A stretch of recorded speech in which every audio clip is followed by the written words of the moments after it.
Let's kick this explainer off. Today, we're diving straight into a deeply technical, yet incredibly practical guide drawn directly from Chapter 10 of the Filesystem Foundations for Server Virtualization tutorial. It's funny, most IT pros spend their entire careers totally obsessed with a hypervisor layer, right? The CPU scheduling, the memory allocation, the fancy network switches. But hiding underneath all of that is the file system. It's quietly doing the absolute hardest work in the stack and usually getting zero credit. At least until something breaks. And trust me, choosing the wrong one, that's a one-way ticket to massive operational pain.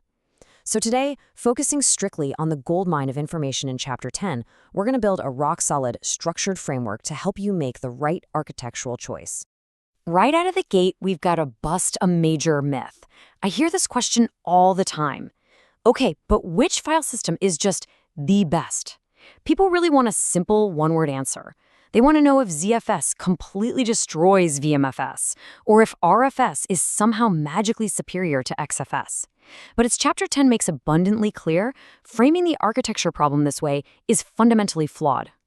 The truth is, there is absolutely no universally best file system. The crucial point here is that your choice is always going to be a balancing act of distinct constraints. We're not looking for a silver bullet. I mean, sure, ZFS has the absolute best data integrity story out there, hands down, but it also eats memory for breakfast and demands highly specific expertise. REFS, undeniably the greatest choice for Hyper-V storage spaces direct environments, but outside of that, basically useless. VMFS is practically indispensable for vSphere clustering, but it's proprietary, and let's face it, getting more expensive. So the right answer actually only emerges when you map your company's specific requirements against what each file system brings to the table. To do that, we're going to use this 6-part consultants framework as our roadmap today. We'll quickly run through the hypervisor platform, data integrity, operational scale, budget, team skills, and finally wrap it all up with a quick reference decision matrix. Let's get into it. Dimension 1, the hypervisor platform. This one is the ultimate gatekeeper because your hypervisor almost always pre-selects your file system. Seriously, before you look at any other factor, you have to look at the platform you're actually running, or the one you're migrating to. Closed ecosystems are going to lock you into proprietary standards, while open platforms give you flexibility and naturally steer you toward tools like XFS or ZFS. For example, if you're a VMware vSphere shop using shared SAN or iSCSI storage, boom, your choice is made. You're using VMFS 6. Moving to VMware's hyperconverged infrastructure, you're using vSAN. But let's look at the open platforms. If you run KVM on Red Hat or Rocky Linux, the default and highly recommended host file system is XFS. Deploying Proxmox VE, especially for production, that native integration heavily favors the FS. And for you Microsoft shops out there, local storage on modern Windows Server naturally pushes you right toward ReFS. The lesson here? You have to work with the grain of your platform, not against it. Moving on to Dimension 2, data integrity. Now we're looking at the technical demands of your workload. You have to ask yourself, what is the true cost of silent data corruption to your business? Silent corruption, or bit rot, happens when data changes on a disk because of hardware faults, but the file system just hands that bad data right back to you without throwing an error. Yikes. If your VMs are holding regulated healthcare data, financial records, or mission-critical databases, the cost of that undetected corruption could literally be catastrophic.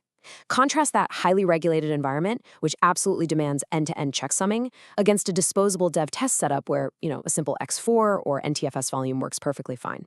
For that mission-critical data, you absolutely require file systems that actively validate data on every single read. Think ZFS on Proxmox or a purpose-built HCI stack like Nutanix or VergeFS. ReFS with storage spaces is also really solid here. But whatever you do, don't rely solely on older systems like NTFS, XFS, or even VMFS for critical data, unless you've got a high-end enterprise storage array backing it up underneath. But for dev test, keep it simple. Don't overcomplicate it. If a VM can just be rebuilt from code in a few minutes, X4 or XFS is totally acceptable. Next up, Dimension 3, operational scale. This is all about how your file systems handles concurrency and growth. How many VMs are we actually talking about here? How much concurrent I/O? How massive are those virtual disk files? Let's walk through the milestones. Down at the 1 to 50 VM mark, operational simplicity is your best friend. NTFS on Hyper-V or X4 on KVM is totally fine. But when you hit that medium 50 to 500 VM tier, concurrency really starts to matter. You're going to need file systems that can juggle simultaneous data streams without bottlenecking. Stuff like XFS or the simplified shared storage of vSAN. Now, once you blast past 500 VMs, scalability is everything. You need purpose-built systems like vSAN ESA, Nutanix, or VirtualFS. And if you're dealing with virtual desktop infrastructure, meaning hundreds of nearly identical desktop VMs, deduplication and cloning efficiency are make or break. VirtualFS with its global deduplication or Nutanix with inline dedupe, they provide unbelievable storage efficiency for VDI that traditional file systems just can't touch without massive memory overhead. All right, let's group dimensions 4 and 5 together, budget and team skills. We're transitioning from pure technical constraints into the real-world business constraints. Because look, you can design the most technically elegant, incredibly resilient storage architecture on the planet. But if your company can't afford the licenses, or your IT team has no idea how to troubleshoot it at 2 a.m. on a Sunday, well, it's a field architecture, plain and simple. Your budget is going to dictate your tier. It steps up from the free open-source Proxmox and ZFS path all the way up to premium enterprise solutions like Nutanix and VMware vSAN. If you need the absolute lowest total cost of ownership and you've got the technical chops in-house, Proxmox VE with ZFS on commodity hardware is unbeatable. You're literally only paying for the hardware. A step up is an open-source enterprise model like Red Hat KVM and Ceph, which adds support costs but successfully avoids HCI vendor lock-in. Then you've got the mid-range commercial tier. This often leverages what you already own. For instance, if you already have Windows Server Data Center licenses, using Hyper-V and Storage Spaces Direct with REFS gives you those enterprise features without a separate hypervisor bill. And finally, the premium enterprise tier, Nutanix AHV or VMware vSAN. Yes, they bring the highest licensing costs, but they also deliver the most comprehensive feature sets, single-pane management, and global support ecosystems. Which brings us to dimension 5, and this is arguably the most vital one, operational fit. This is all about matching the file system to your team's actual expertise, and it is a dimension that architects ignore at their own peril. A technically superior file system is completely worthless if your team lacks the specific OS knowledge to operate it safely. So always align your choice with your team's existing skill sets. Think about it for a second. If you're a dedicated Windows shop migrating off legacy storage, moving to Hyper-V and ReFS is the natural, logical path. Do not force your Windows admins to suddenly learn Linux-centric file systems overnight. It won't end well. Conversely, Linux shops should absolutely embrace XFS on RHEL or Proxmox with ZFS for a much more manageable learning curve. Now, if we look closely at the VMware exits category, especially post-Broadcom acquisition, a lot of teams want to migrate off VMware, but they really want to keep that familiar operational model. Purpose-built HCI file systems like VirtualFS or Nutanix NDFS offer the absolute smoothest transition for those folks. And what about multi-platform shops?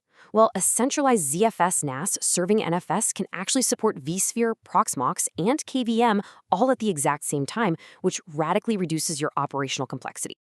Okay, let's bring it all together for Section 6, the final decision matrix. This is your climax right here, your immediate cheat sheet. We've looked at the hypervisor platform, the data integrity needs, the scale, the budget, and the human element.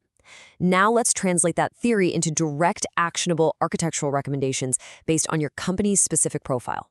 If you're a Windows-first Microsoft Stack shop, your recommended path is definitely Hyper-V with ReFS. Why?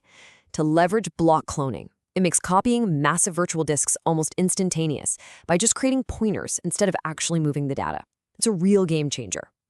If you're a Linux-native environment running RHEL or Rocky, XFS is your mature high concurrency default.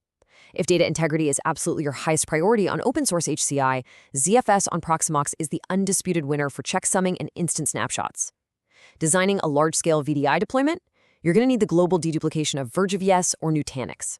And finally, if you are seriously budget-constrained but happen to have a highly technical team, Proxmox with ZFS or ext4 gives you zero licensing cost, backed by an incredibly strong community.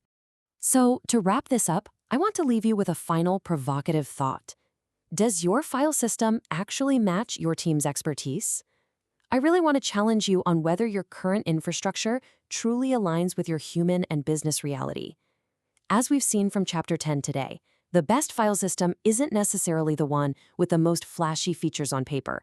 It's the one that matches your platform, protects your specific data tier, fits your budget, and most importantly, can be confidently managed by your team when things go sideways.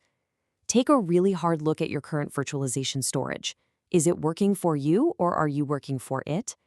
Thanks for joining me on this explainer, and I hope this framework helps you build a much more resilient, perfectly tailored foundation for your virtual machines.